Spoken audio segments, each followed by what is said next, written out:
Okay. Good morning students. Starting with the BW. BW मध्ये बेटा काल आपण सगळ्यात शेवटी तुम्हाला डायग्राम्स काढायला लावले होते बेटा. ठीक आहे, डायग्राम्स काढले असेल सगळ्यांनी.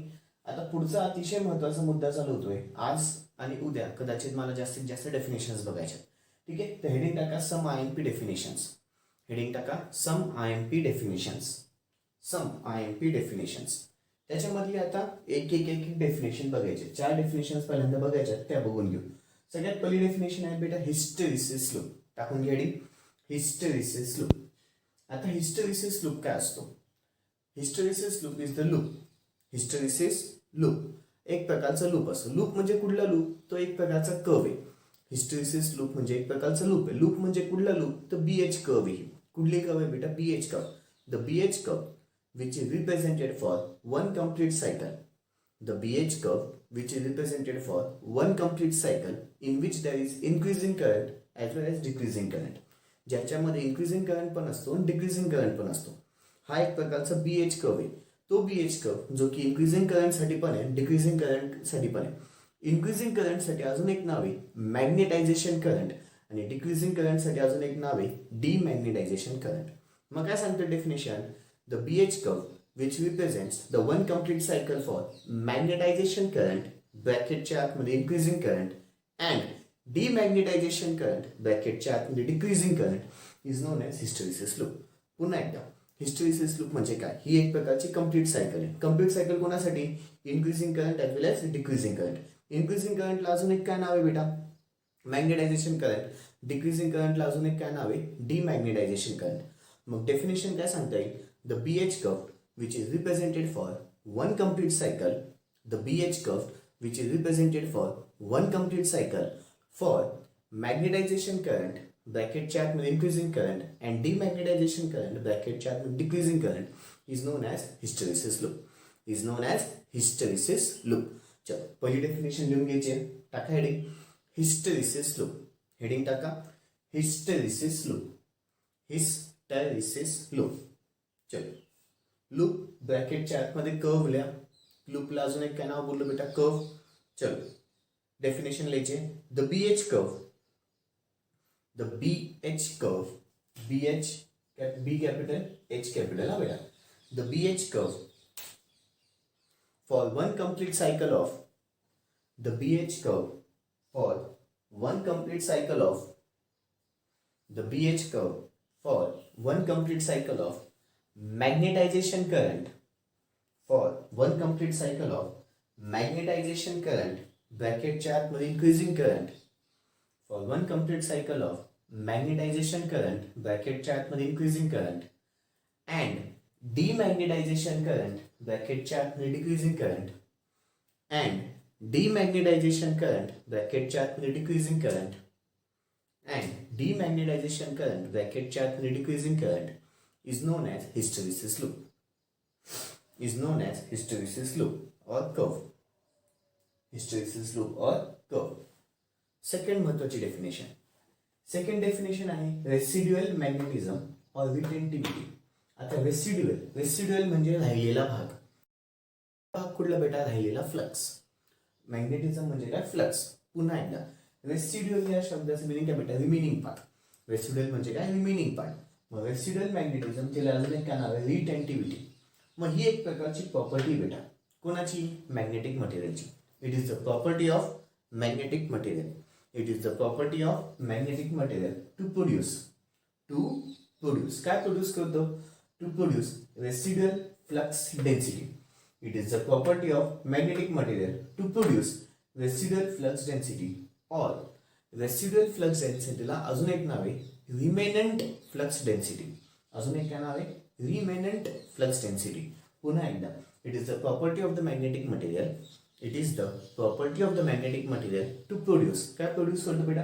रेसिड्युअल फ्लक्स डेन्सिटी और रिमेनंट फ्लक्स डेन्सिटी. सिंपल आहे. पुन्हा एकदा रेसिड्युअल मॅग्नेटिझम और रिटेंटिव्हिटी काय म्हणतात बेटा? ही एक प्रकारची प्रॉपर्टी आहे. कोणाची? मॅग्नेटिक मटेरियलची. कोणाची? मॅग्नेटिक मटेरियलची. काय प्रोड्यूस करतं? To produce the residual flux density or remnant flux density. To produce the residual flux density or remnant flux density. अजून एकदा it is the property of the magnetic material. It is the property of the magnetic material to produce the residual flux density और रिमेनंट flux density. Actually residual म्हणजे राहिलेला flux मला जास्त ठेवायचा नसतो, राहिलेला फ्लक्स मला जास्त ठेवायचा नसतो. म्हणून एक माझी पुढची डेफिनेशन येते ती म्हणजे कुठली बेटा, कोएल्सिव्ह फोर्स. ती म्हणजे काय बेटा, coercive force. Coercive force it is the value of the magnetic field strength. ही एक प्रकारची पुन्हा व्हॅल्यू आहे, ही प्रॉपर्टी आहे, ही व्हॅल्यू आहे. वरची प्रॉपर्टी आहे, खालची व्हॅल्यू बेटा. दोन डेफिनेशन्स एकदम घेतोय. कोएल्सिव्ह फोर्स, कोएल्सिव्ह फोर्स म्हणजे it is the value of कोणाचं बेटा, मॅग्नेटिक फील्ड स्ट्रेंथ. त्याला अजून एक नाव आहे magnetic field intensity. It is the value of the magnetic field strength or magnetic field intensity to wipe out कशाला, रेसिड्युअल फ्लक्स. जो रेसिड्युअल फ्लक्स माझा आहे, राहिलेला शिल्लक फ्लक्स आहे, त्याला काढून टाकण्याचं काम कोणाचे बेटा, कोएल्सिव्ह फोर्स. चल आपण कुठपर्यंत आलो बेटा, स्टार्टिंग विथ द कोएल्सिव्ह फोर्स. पुन्हा कोएल्सिव्ह फोर्स म्हणजे काय असतो बेटा, ही एक व्हॅल्यू आहे. कशाची व्हॅल्यू बेटा, एच ची. काय करते ही value, it is value of H to wipe out. काय करते ही, काढून टाकते. कशाला, जो रेसिड्युअल फ्लक्स निर्माण झालेला असतो. रेसिड्युअल फ्लक्स आपल्याला हवा असतो का, नसतो. ठीक आहे, रेसिड्युअल फ्लक्स आपल्याला हवा नसतो. जो राहिलेला फ्लक्स आहे तो मला नको असतो, तो काढण्याचं काम कोणाचं बेटा, कोएल्सिव्ह फोर्स. झालं. एक चौथी महत्वाची डेफिनेशन ती म्हणजे हिस्टेरिसिस लॉस. ती म्हणजे कुठली बेटा, हिस्टेरिसिस लॉस. आता हिस्टेरिसिस लॉस काय, हा एक प्रकारचा पॉवर लॉस आहे. हा एक प्रकारचा काय बेटा, पॉवर लॉस आहे, जो की डिफरन्स आहे, which is the difference between the कोणामधला, energy stored and energy return back. पुन्हा एकदा काय सांगेल बेटा, hysteresis loss it is the power loss.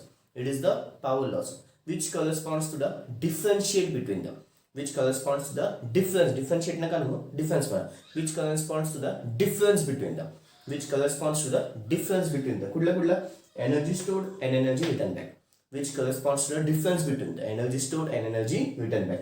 चार डेफिनेशन्स आपल्या झालेले आहेत बेटा. ठीक आहे, फाईन.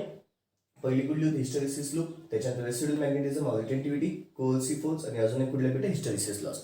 अजून एकदा, हिस्टेरिसिस लॉस म्हणजे काय असतो, हा अशा प्रकारचा लॉस आहे की ज्याच्यामध्ये डिफरन्स घेतला जातो, which corresponds to difference between the energy stored and energy return back. ठीक आहे बेटा लोक, आता आपल्याला लिखापडे लिहायचे.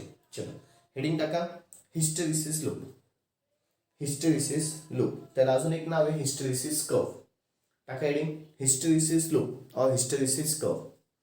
हिस्टेरिसिस लूप और हिस्टेरिसिस कर्व. चल, hysteresis loop or hysteresis curve.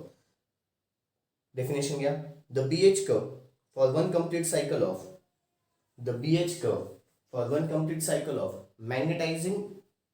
magnetization current. The BH curve for one complete cycle of magnetization current. The BH curve for one complete cycle of magnetization current.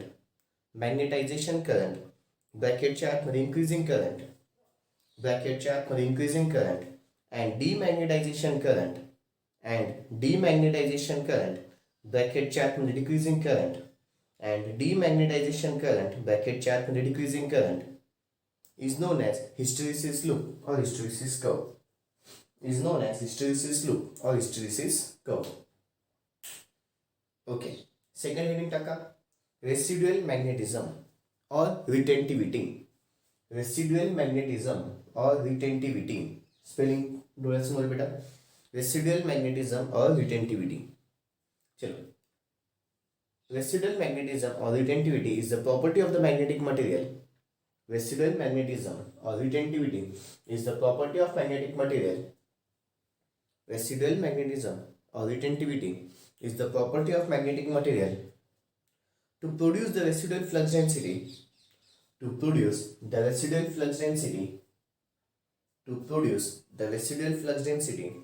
or remnant flux density, to produce the residual flux density or remnant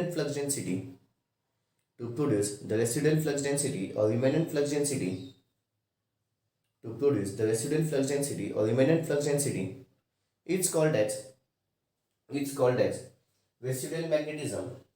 It's called as residual magnetism or retentivity.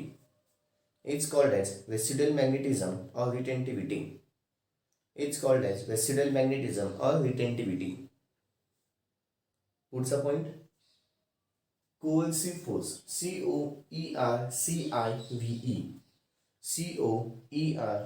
COERCIVE. coercive force. Coercive force. The value of the magnetic field strength or magnetic field intensity. The value of the magnetic field strength or magnetic field intensity. The value of the magnetic field strength or magnetic field intensity ब्रॅकेटच्या आतमध्ये h. The value of the magnetic field strength or magnetic field intensity ब्रॅकेटच्या आतमध्ये h. The value of the magnetic field strength or magnetic field intensity ब्रॅकेटच्या आतमध्ये h, which is required to wipe out, which is required to wipe out, which is required to wipe out the residual flux, which is required to wipe out the residual flux, is known as coercive force. Is known as coercive force. Is known as coercive force. Is known as coercive force. पुढचं hysteresis loss. पुढचं घ्या बेटा hysteresis loss. पुढचं घ्या hysteresis loss.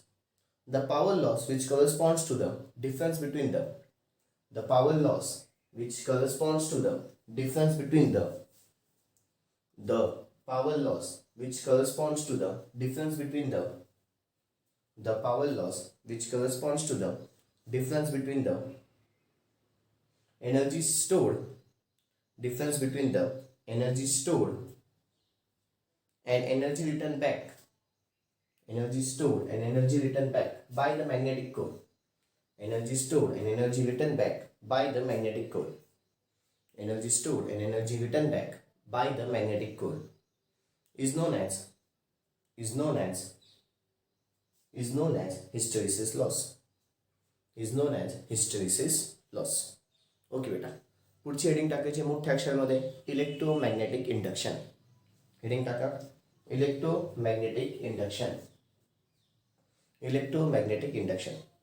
Okay, आता लक्ष इकडे electromagnetic induction मध्ये बेटा सगळ्यात पहिलं Faraday's law of electromagnetic induction आहे आपल्याला. कुठले लॉज आहे बेटा? फॅराडेजचे लॉज ऑफ इलेक्ट्रोमॅग्नेटिक इंडक्शन. ठीक आहे, हे लॉज टोटली आपण उद्या बघायचे, पण फॅराडेजचे आपल्याकडे बेटा दोन लॉज होतात. Faraday's first law of electromagnetic induction, second आहे Faraday's second law of electromagnetic induction. ठीक आहे, आधी फक्त आपण आज हेडिंग टाकायची आहे. ठीक आहे, आणि दोन टाईपचे लॉज, दोन टाईप्स जे आहेत Faraday's first law Faraday's second law, ते लिहून घ्यायचं आहे. त्याचं डिटेल मी उद्या सगळंच्या सगळं सांगेल. का तर त्याच्यावर डिपेंडन्सी पुन्हा पुढचे दोन कन्सेप्ट आहेत. म्हणजे फॅराडेजचा फर्स्ट लॉ सेकंड लॉ समजला की थर्ड कन्सेप्ट असं माझा फ्लेमिंग्सचा राईट हँड रूल आणि अजून एक लेन्स लॉ. हे चारही कन्सेप्ट मी उद्या घेईन. हे चारही कन्सेप्ट कधी घेईल बेटा? उद्या.